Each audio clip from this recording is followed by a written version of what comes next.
بسم اللہ الرحمن الرحیم۔ شروع اللہ کے نام سے جو بڑا مہربان نہایت رحم والا ہے۔ لا يحب اللہ الجہر بالسوء من القول الا من ظلم۔ اللہ کو پسند نہیں کسی بری بات کا ظاہر کرنا، الا من ظلم، مگر جس پر ظلم ہوا ہو۔ وکان اللہ سمیعا علیما، اور اللہ رب العالمین سننے والا اور جاننے والا ہے۔ ان تبدوا خیرا او تخفوه او تعفوا عن سوء، ان تبدوا خیرا او تخفوه او تعفوا عن سوء، اگر تم خیر کو ظاہر کرو یا اس کو چھپاؤ، او تعفو عن سوء،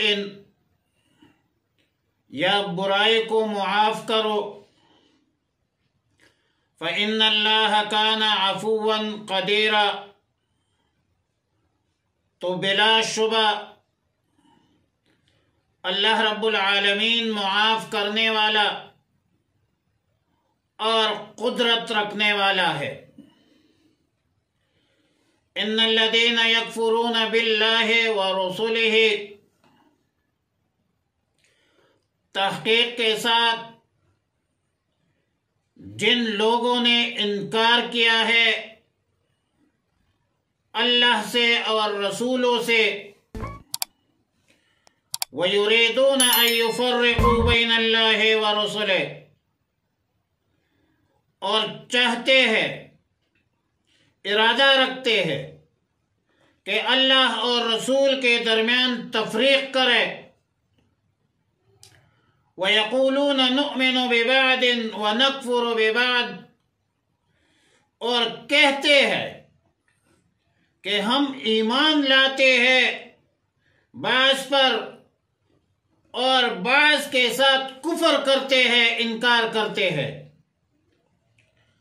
وَيُرِيدُونَ أَن يَتَّخِذُوا بَيْنَ ذَلِكَ سَبِيلًا، اور چاہتے ہیں کہ بنائے ان دونوں کے درمیان کوئی راستہ۔ اولئک هم الکافرون حقا، یہ لوگ یقیناً کافر ہے۔ وَأَعْتَدْنَا لِلْكَافِرِينَ عَذَابًا مُهِينًا، اور ہم نے تیار کیا ہے کافروں کے لیے ذلت والا عذاب۔ وَالَّذِينَ آمَنُوا بِاللَّهِ وَرُسُلِهِ، اور جن لوگوں نے ایمان لایا ہے اللہ پر اور رسولوں پر، وَلَمْ يُفَرِّقُوا بَيْنَ أَحَدٍ مِّنْهُمْ، اور ان میں سے کسی کے درمیان تفریق نہیں کرتے، اولئک سوف یؤتیہم اجورہم، یہ وہ لوگ ہیں کہ عنقریب اللہ ان کو ان کے اجور عطا فرمائے گا۔ وَكَانَ اللَّهُ غَفُورًا رَحِيمًا، اور اللہ رب العالمین بخشنے والا مہربان ذات ہے۔ آیات مذکورہ آیات نمبر 148 اور ساتھ دوسری آیت، دونوں آیتوں میں دنیا عالم سے ظلم، جبر مٹانے کے ایک قانون کا بیان ہے، مگر دنیا عالم کے قوانین کی طرح نہیں ہے جس کی حیثیت آمرانہ اور ظالمانہ ہوتی ہے، بلکہ اس ظالمانہ قانون کے مٹانے کی ترغیب ہے، اور ترغیب کے اساس اور بنیاد پر ایک طرف اجازت دی کہ جس پر ظلم کیا جائے، جو ظلم کا شکار ہو جائے، جس پر جبر ہو جائے، مظلوم ہے، مجبور ہے، تو اپنی شکایت کسی عدالت میں چارہ جوئی کے حوالے سے یا شکایت کی بنیاد پر اس کا اظہار کر سکتا ہے، جو عین عدل و انصاف ہے اور جرائم کی روک تھام کا ایک اہم ذریعہ ہے اور فریضہ بھی ہے۔ سورہ نحل آیت نمبر 126، رکوع نمبر 16، پارہ نمبر 14 میں اللہ تعالی نے فرمایا کہ وَإِنْ عَاقَبْتُمْ فَعَاقِبُوا بِمِثْلِ مَا عُوقِبْتُمْ بِهِ وَلَئِنْ صَبَرْتُمْ لَهُوَ خَيْرٌ لِلصَّابِرِينَ۔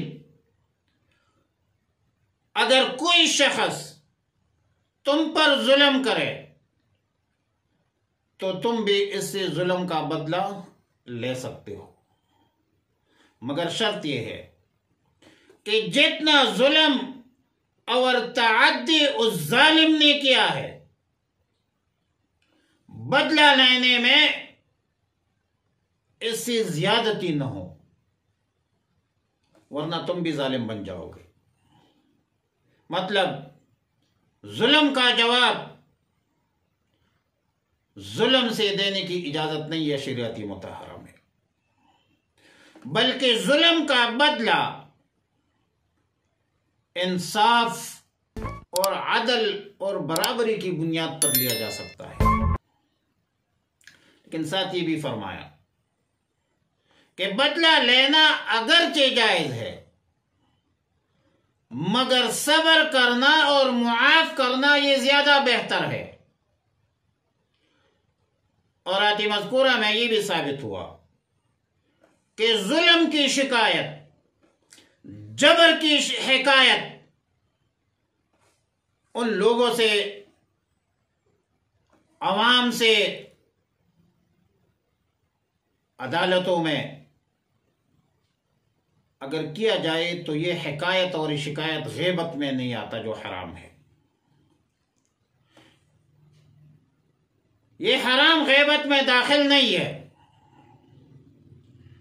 کیونکہ اس نے خود ظلم کر کے شکایت کا موقع دیا ہے۔ الغرض قرآن کریم نے ایک طرف مظلوم کو ظلم کا مساوی بدلہ لینے کی اجازت دی، اور دوسری طرف اعلی اخلاق اور عادات کی تعلیم دی، عفو اور درگزر کے تعلیمات دی، اور مظلوم کو اس بات پر آمادہ کیا کہ ایثار کا مظاہرہ کرو، انتقام نہیں۔ اور اس میں اللہ کی راز ہوگی، شان ہوگی کہ اللہ ظالم سے خود بدلہ لیتا ہے۔ ہم نے دیکھا ہے وہ بت توڑ دی جاتی ہے جن میں ہو جاتا ہے انداز خدائی پیدا۔ یہ ظلم ایک ایسی گناہ ہے جس کی سزا دنیا میں ملتی ہے۔ عدل و انصاف فقط حشر پہ موقوف نہیں، یہ دنیا خود بھی گناہوں کی سزا دیتی ہے، اور آخرت میں تو الظلم ظلمات یوم القیامہ، ظلم قیامت کے دن اندھیروں کی شکل میں ہوں گی۔ ظالم کو راستہ نہیں ملے گا کہ میں کہاں جاؤں، کبھی ایک جگہ ٹک کر کبھی دوسری جگہ ٹک۔ اور پہلے آیت کے آخر میں فرمایا کہ وَكَانَ اللَّهُ سَمِيعًا عَلِيمًا، اللہ رب العالمین سننے والا، جاننے والا ہے۔ جو بھی شخص بری بات کو پلائے گا یا اچھی بات کہے گا، اللہ تعالیٰ ان کے باتوں کو سنتا ہے، اور اللہ رب العالمین اس پر خبردار ہے۔ اور جو کوئی کسی پر ابتداءً ظلم کرے گا یا جواباً ظلم اور زیادتی کرے گا تو اللہ تعالیٰ کو اس کا علم ہے، اور پھر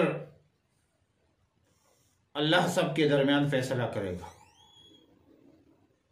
اللہ قادر ہے، اللہ سمیع ہے، اللہ بصیر ہے، ظالمین کو سخت سزا دے گا، بشرطے کہ اگر مظلوم نے معاف نہیں کیا۔ ابھی سے سوچ لو، وہ گرنا روز محشر میں میرے سوال کا تم سے جواب ہو کہ نہ ہو۔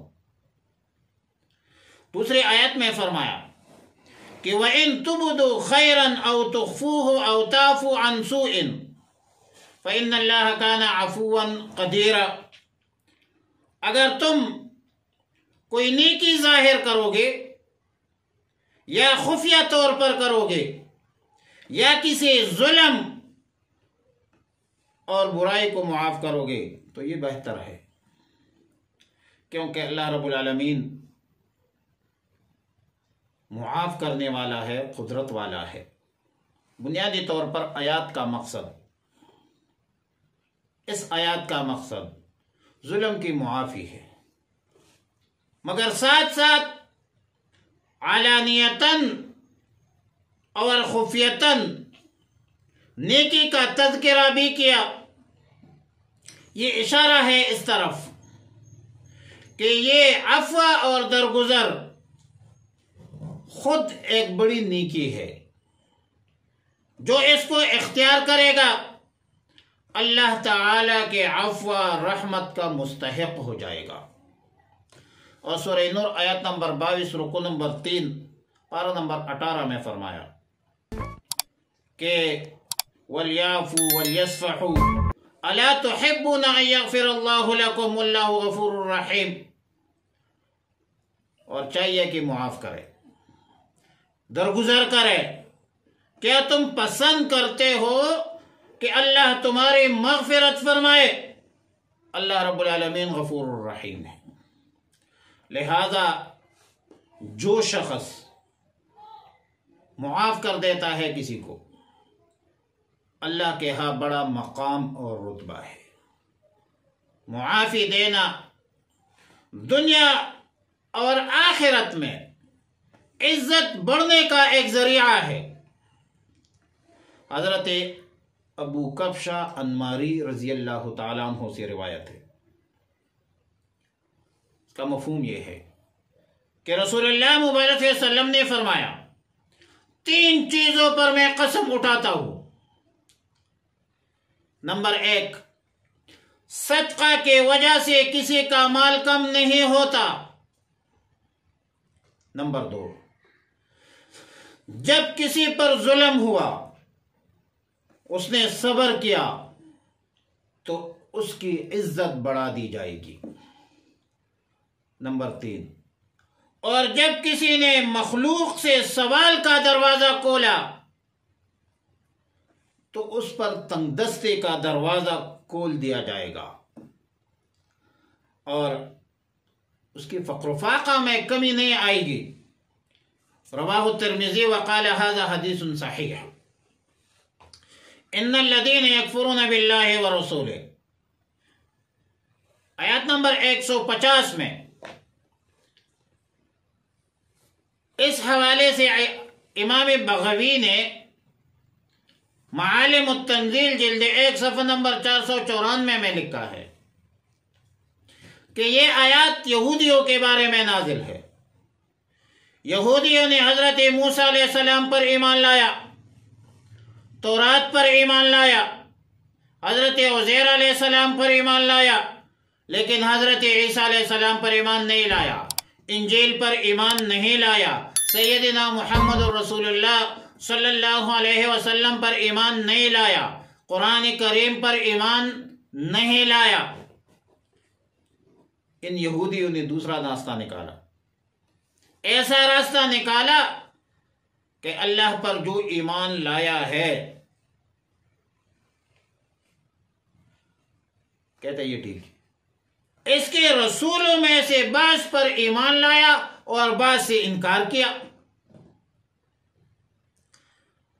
اور جو شخص اللہ پر تو ایمان لائے کسی ایک رسول سے بھی انکار کرے،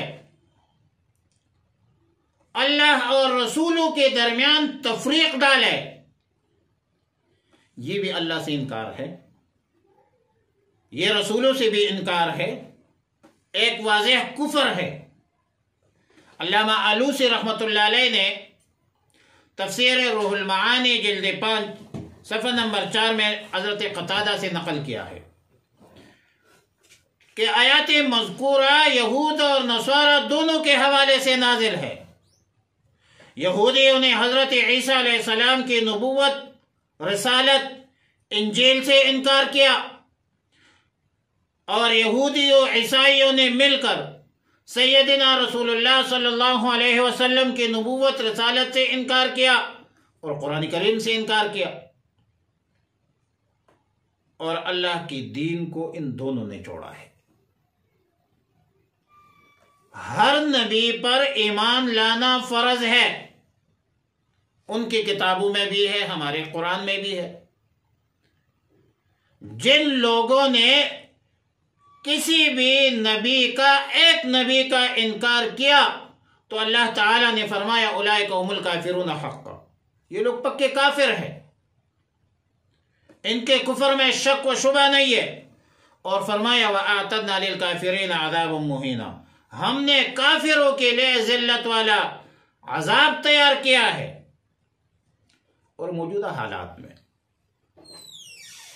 یہود نصارہ جو اپنے آپ کو متمدن کہتے ہیں، مہذب کہتے ہیں، اپنے آپ کو وسیع النظر سمجھتے ہیں، یہ ذرا اپنے تمدن،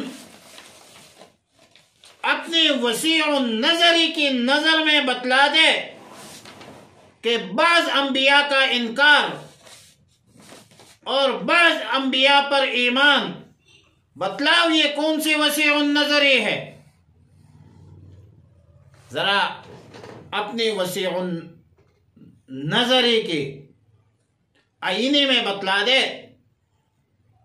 کہ بعض کتابوں پر ایمان اور بعض کتابوں سے انکار، یہ کون سے وسیع النظری ہے؟ ذرا اپنے فکر و دانش کے مطابق بتلا دے کہ بعض فرشتوں کا انکار اور بعض فرشتوں پر ایمان، یہ کون سی وسیع النظری ہے؟ ذرا اپنے عدل و انصاف کے علمبرداروں کے اصول کے آئینے اور اس کے مطابق بتلا دے کہ مسلمان کیسے تنگ نظر ہو سکتا ہے۔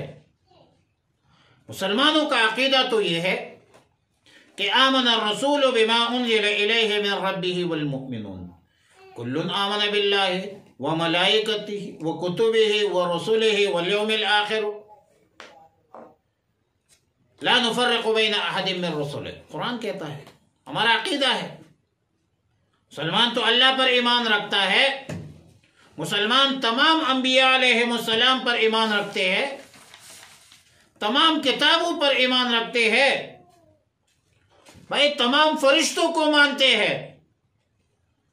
مسلمان اللہ اور رسولوں کے درمیان تفریق تو نہیں کرتے۔ تو انسانی حقوق کے علمبرداروں اور وسیع النظر کے ٹیکداروں، ذرا یہ بتلاؤ کہ جو عمومی طور پر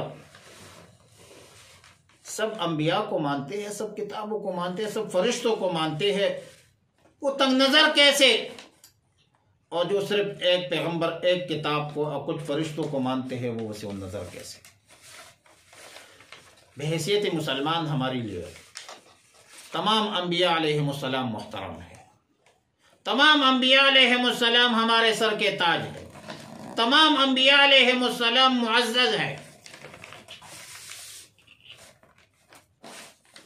کوئی بھی بندہ، کوئی بھی شخص کسی ایک نبی کا توہین کرے تو میرا دین کہتا ہے، میرا شریعت کہتا ہے، دین اسلام کہتا ہے، شریعت مطہرہ، شریعت محمد عربی صلی اللہ علیہ وسلم کے مطابق یہ شخص دائرہ اسلام سے خارج ہے۔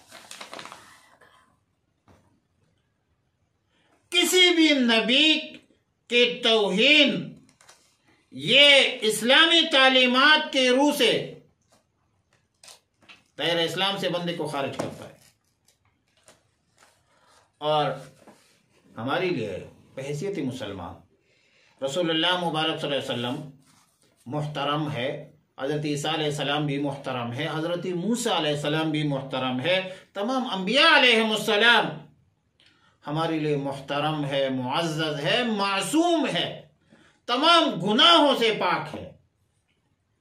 صرف اتنا ہے کہ ہمارے نبی محمد عربی صلی اللہ علیہ وسلم آخری پیغمبر ہے، قرآن کریم آخری کتاب ہے، اور امت محمد عربی صلی اللہ علیہ وسلم آخری امت ہے۔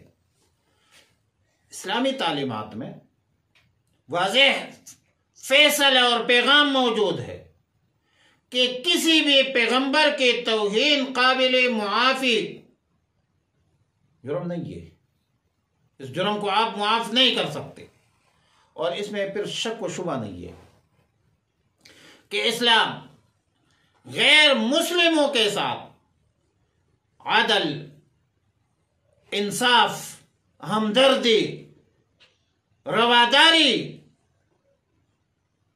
بے شک ان تمام چیزوں کا علمبردار ہے، بلکہ اسلام غیر مسلموں کے حوالے سے اور اس کے ساتھ ہمدردی کے حوالے سے اپنی مثال آپ ہے۔ لیکن اصول دین، مسلمہ عقائد و نظریات پر پورے امت مسلمہ اور امت مسلمہ کا ہر فرد کاربند اور پابند ہے۔ اصول دین اور امت مسلمہ کی اجماعی عقائد و نظریات اور کمپرومائز نہیں ہو سکتی۔ دنیا اور آخرت کی کامیابی، کامرانی، فلاح، نجات کا ذریعہ اسلام ہے، دینی اسلام ہے، اسلامی تعلیمات ہے، اور اسلام ایک مکمل ضابطۂ حیات ہے۔ دین اسلام میں پورے عالم انسانیت کی فلاح ہے، کامیابی ہے، اور پوری عالم انسانیت کو جذبہ خیرخواہی کے تحت اسلام میں داخل ہونے کی دعوت ہر مسلمان پر فرض ہے، اور ظاہر ہے کہ نجات کا دار و مدار دین اسلام کی تعلیمات پر ہے۔ سورہ نساء آیت نمبر 150 151 رکوع نمبر 21 پارہ 6 فرمایا ان الذین یکفرون باللہ ورسلہ ویریدون ان یفرقوا بین اللہ ورسلہ ویقولون نؤمن ببعض ونکفر ببعض ويريدون أن يتخذوا بين ذلك سبيلا أولئك هم الكافرون حقا وأعتدنا للكافرين عذابا مهينا۔ اور سورہ بقرہ آیت نمبر 62 رکوع نمبر 8 پارہ نمبر 1 ان الذين آمنوا والذين هادوا والنصارى والسابئين من آمن بالله واليوم الآخر وعمل صالحا فلهم اجرهم عند ربهم ولا خوف عليهم ولا هم يحزنون۔ سورہ نساء کی آیت اور سورہ بقرہ کی آیت دونوں ایک دوسرے کی تفسیر ہے۔ سورہ نساء کی آیت میں یعنی آیت مذکورہ میں والیوم الآخر کا ذکر نہیں ہے، اور سورہ بقرہ کے آیت میں رسول کا ذکر نہیں ہے۔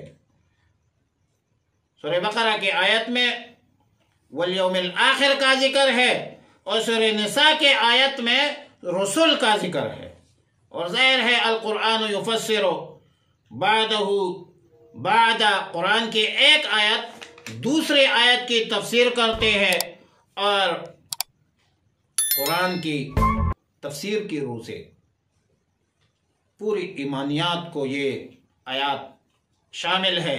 متناول ہے، اور پوری ایمانیات یہ ہے کہ آمنت باللہ و ملائکتہ و کتبہ و رسلہ والیوم الآخر والقدر خیرہ و شرہ من اللہ تعالی والبعث بعد الموت۔ اللہ پر ایمان ہے، فرشتوں پر ایمان ہے، تمام کتابوں پر ایمان ہے، قیامت پر ایمان ہے، تقدیر پر ایمان ہے، تقدیر کے پابند ہے نباتات و جمادات۔ مومن فقط احکام الہی کا پابند۔ عقیدہ ختم نبوت ہے کہ رسول اللہ مبارک صلی اللہ علیہ وسلم آخری پیغمبر ہے۔ عقیدہ نزول عیسیٰ ہے کہ حضرت عیسیٰ علیہ السلام دوبارہ زمین پر آئے گا ایک امتی کی حیثیت سے۔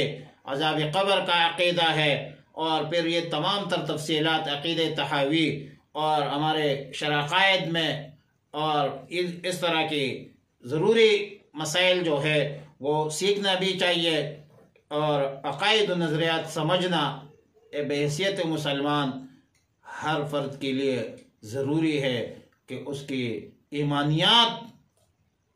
ایمانیات جو ہے وہ مسلم ہو، اور وہ کسی جید مستند عالم دین سے سیکھے کہ بھائی ایمانیات کی فرض کیا ہے، عقائد کیا ہے، اور نظریات کیا ہے، کیونکہ ایمان بہت بڑی نعمت ہے۔ وَلِلَّهُ يَمُنُّ عَلَيْكُمْ أَنْ هَدَاكُمْ لِلْإِيمَانِ۔